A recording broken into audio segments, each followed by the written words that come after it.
Parts of Victoria and New South Wales are being blanketed by a dust storm which has blown over from South Australia. Melbourne was battered by strong winds overnight as the downpour continued.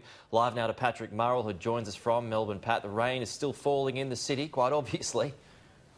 That's right, Peter. It certainly hasn't stopped overnight. In Melbourne, we've already seen 17 millimetres of rainfall overnight, even more in some of those western suburbs with up to 30 millimetres in some places, including Melton. Now, throughout this deluge, there's been some reports of dirty rain, and that's because a dust storm has been blown over from South Australia. You can see some of the eerie pictures in Mildura, which was blanketed by a red haze yesterday afternoon. Visibility there down to 1 kilometre as that dust storm swept through. We also saw, as part of that cool change, some strong winds here in Melbourne with gusts up to 80 kilometres an hour in some suburbs. Now, this caused down trees, broken windows. The SES was inundated with more than 300 calls for help overnight. It says many of these were from residents who have already had their homes damaged by wild weather earlier this week.